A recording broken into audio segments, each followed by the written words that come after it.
오늘은 웃사의 손이라는 제목으로 하나님 말씀 함께 전하겠습니다. 제가 좀 섬기던 한 교회에서 수요 저녁 때 예배 때에 기도를 하시던 집사님이 쓰러져 병원으로 옮기셨던 적이 있었습니다. 제게 참 충격이었습니다. 어떻게 예배를 드리다가 기도하시는 분이 쓰러질 수 있을까? 그날 저녁 어수선하게 예배드렸던 기억이 아직도 남아 있습니다. 그날 이후 저는 목사님들께서 자기 꿈은 강단에서 설교하다가 죽는 거라고 하는 말씀하시면 절대로 그런 일이 있어서 안 된다고 말씀드립니다. 돌아가신 목사님이야뭐 정말 영광스러워지겠지만 남아있는 성도들이 받는 충격은 이만저만 큰 게 아니기 때문입니다. 오늘 본문 보시면 다윗이 하나님의 궤를 옮겨오면서 예배와 찬송이 진행되는 가운데에 한 사람이 죽는 사건이 기록되고 있습니다. 아마도 이 사건은 다윗에게 두고두고 아마 기억에 충격으로 남았던 기억이 되었을 거라고 생각합니다. 왜 하나님은 하나님께 드리는 예배 가운데 진노하실까요? 본문을 통해서 우리가 하나님을 가까이 하자, 그리고 하나님 말씀을 통해 하나님을 섬기는 법을 배워야 하겠다라는 내용의 말씀 함께 묵상하겠습니다. 첫째 묵상할 내용은 하나님을 가까이 해야 한다는 것입니다. 본문 1절에 보시면은 다윗이 천부장과 백부장 곧 모든 지휘관과 더불어 의논하였다라고 하였습니다. 다윗이 그와 함께 있던 천부장, 백부장, 지휘관들과 함께 의논하였는데 그 의논한 내용이 2절 이하에 나오죠. 그래서 그것은 즉 하나님의 교회, 즉 언약교회를 예루살렘 성으로 옮겨오자라는 그런 의논이었던 것이었습니다. 언약교라는 것은 모세가 출애굽 이후에 시내산에서 하나님께 받은 십계명 돌판을 넣어둔 궤로서 지성소에 보관하고 있습니다. 그래서 언약궤는 지성소 안에 있는 유일한 성물로서 하나님의 임재를 상징하고 있습니다. 대제사장이 1년에 한 번 지성소에 들어가서 그 언약궤 위에다가 속죄의 피를 뿌리면서 백성들을 위해서 기도합니다. 이 지성소가 거룩해지는 이유는 바로 이 언약궤 때문이다, 이렇게 말씀드릴 수 있습니다. 그래서 언약궤는 하나님의 임재를 상징하는 것이죠. 자, 이런 언약궤가 그동안 기럇 여아림이라는 곳에 변방에 방치되고 있었습니다. 그런데 다윗이 왕이 되었을 때에 이 언약궤를 수도 예루살렘으로 옮겨오는 일을 하려 했다는 것입니다. 이거 어떤 메시지를 주고 있죠? 우리에게 어떤 메시지냐면은 그동안 이스라엘이 소홀히 하였던 하나님 경외하는 신앙을 새롭게 하려는 것, 이것을 지금 다윗 시대에 이루어지고 있다는 것입니다. 변방에 있던 것을 중심으로 가져오는 것, 이것이 우리의 신앙생활입니다. 무엇이든 중요한 것은 변방에 두지 않고 우리의 삶의 중심에 두어야 합니다. 그래야 자주 돌아보고, 그리고 자주 손이 가고, 그래서 잃어버리지 않는 겁니다. 가끔 스마트폰을 잊어버리는 분들이 계시는데 자주 사용하지 않아서 그렇습니다. 자주 사용하면 잃어버리지 않습니다. 내 삶에 중요하다고 해서 자주 사용하지 않으면 잃어버리게 되죠. 어디 놔둔지 모르는 거예요. 하나님을 잃어버리는 분들이 계십니다. 그 이유는 그분들에게 하나님이 소중하지 않아서가 아닙니다. 그분들의 삶에 하나님을 소중하게 생각하고 있는데 하나님이 그들의 중심에 계시지 않고 변방에 있는 것입니다. 바쁘다고 예배 드리지 않고 급한 일 생겼다고 하나님 멀리하고 그러면요, 하나님 중요하다고 생각하는데 하나님 잃어버리게 되는 것입니다. 신앙생활 하지 않는 분들 열에 아홉 만나보면은 신앙생활 중요하다는 거 다 잘 아십니다. 그래서 교회 가야지요, 다시 믿음생활 해야지요, 저도 청년부 때 열심히 교회생활 했는데요, 뭐 그렇게 말씀들은 다 하시는데, 그래서 한번 되물어보죠. 그러면 이번 주에 저희랑 함께 교회 가실래요? 함께 예배 드리실래요? 그러면 또 다음에 하지요, 이렇게 한다는 겁니다. 왜 그럴까요? 중요함을 몰라서가 아니라는 것입니다. 그것은 하나님을 삶의 중심에 두지 않아서 그런 것입니다. 변방에 두는 것들은 쉽게 잃어버리게 됩니다. 그래서 중요한 것일수록 어떻게 해야 될까요? 내 삶의 중심에 두고, 그래야 잃어버리지 않습니다. 시편 1편 2절에 보시면은 복 있는 사람은 악인의 1절이고 오직 여호와의 율법을 즐거워하여 주야로 묵상하는 자로다라고 하였습니다. 복 있는 사람은 하나님 말씀을 중요하게 생각하는 사람, 이렇게 말씀하지 않았고요. 복 있는 사람은 하나님 말씀을 주야로, 아침과 저녁으로 늘 가까이 하면서 묵상하는 자라고 하였습니다.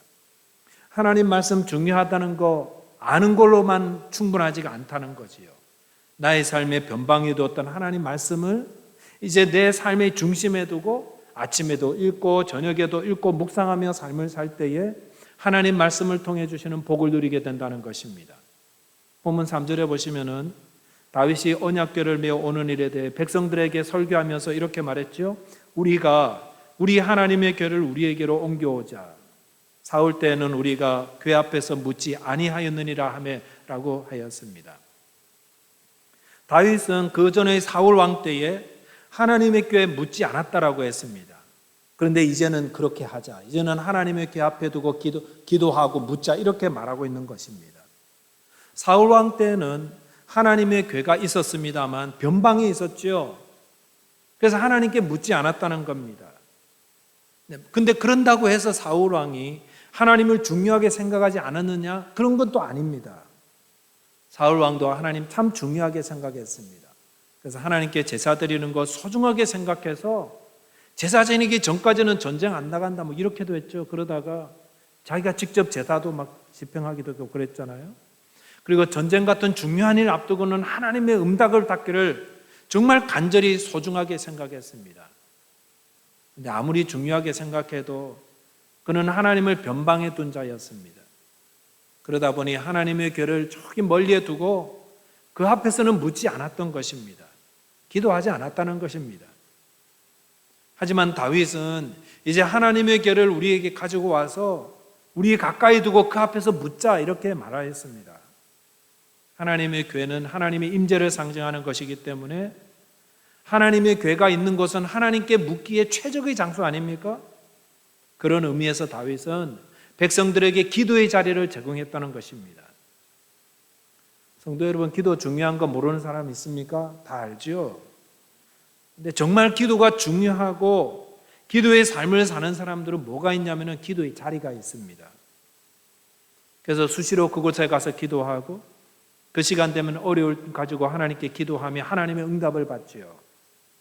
그에 반해서 기도가 중요한 줄 알면서도요, 기도의 삶을 살지 않는 분들은 기도의 자리가 없습니다.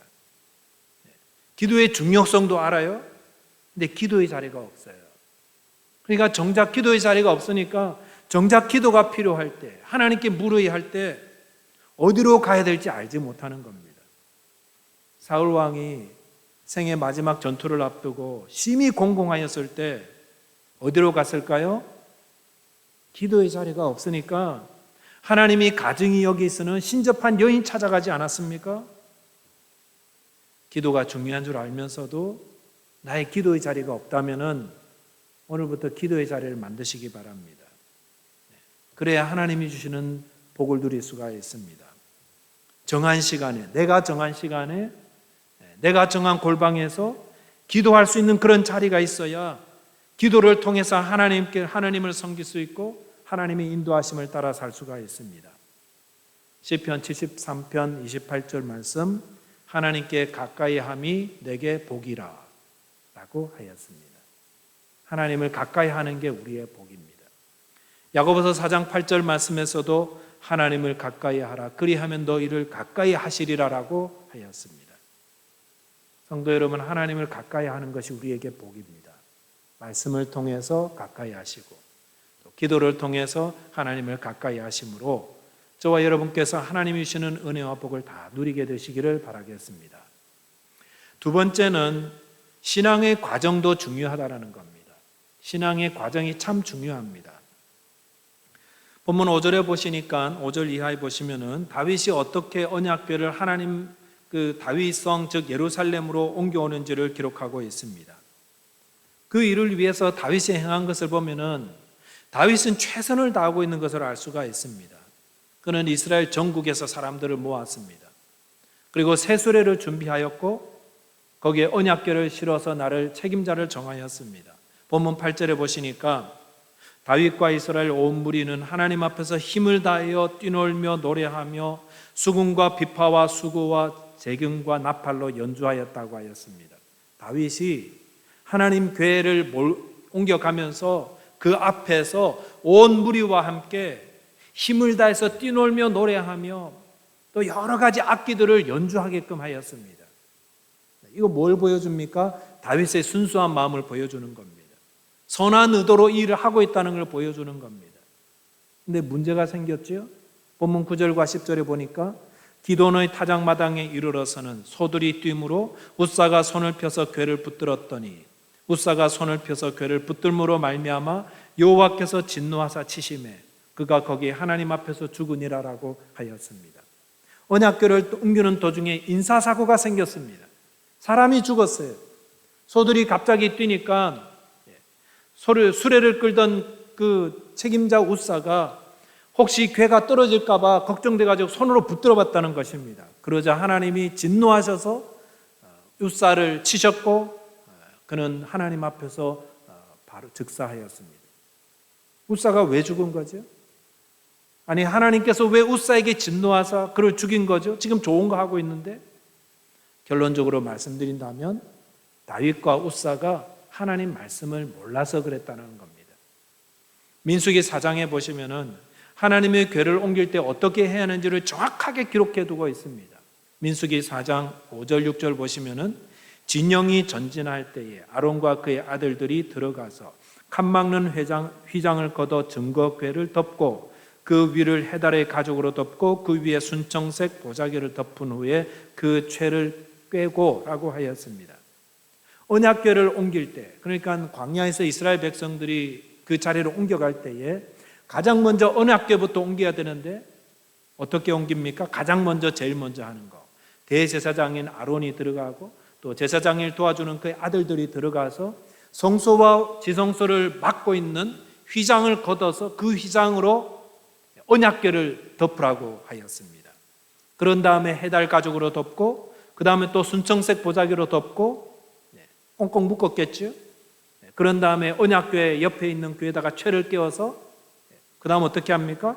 민수기 4장 15절 보시니까 레위 자손들이 와가지고 제사장들이 덮어놓은 그 언약궤 끼워놓은 채를 그냥 들고 옮기기만 하면 되는 겁니다. 그러면서 하나님이 뭐라고 말씀하셨냐면은 성물은 만지지 마라. 그들이 죽으리라라고 하였습니다. 성물은 만지지 마라. 그들이 죽을 거다라고 분명히 말씀하셨습니다. 여기 보니까 웃사가 왜 죽었는지 분명히 나오지요. 그것은 하나님을 모르는, 하나님 말씀을 모르는 무지 때문이었던 것입니다. 분명히 하나님은 궤를 옮길 때에 수레로 옮기는 것이 아니라 레위인들이 메고 옮기는 거라고 했습니다. 그리고 궤는 절대로 만져서는 안 됩니다. 그런데 다윗과 웃사는 이 하나님의 말씀을 몰랐던 것입니다. 다윗은 물론 순수한 마음으로 행했습니다. 그리고 최선을 다했습니다. 그런데 그는 하나님의 말씀을 몰랐습니다. 그래서 웃사가 죽었던 겁니다. 여기서 우리가 중요한 교훈 한 가지를 배우게 되지요. 그것은 동기가 선하다면 과정도 선해야 된다는 겁니다. 하나님을 향한 동기만 순수하면 과정은 아무렇게나 해도 괜찮다라고 생각해서는 안 된다는 것입니다. 스토커들이 왜 문제지요? 내가 사랑하는 사람 따르려는 게 왜 문제가 되는 거지요?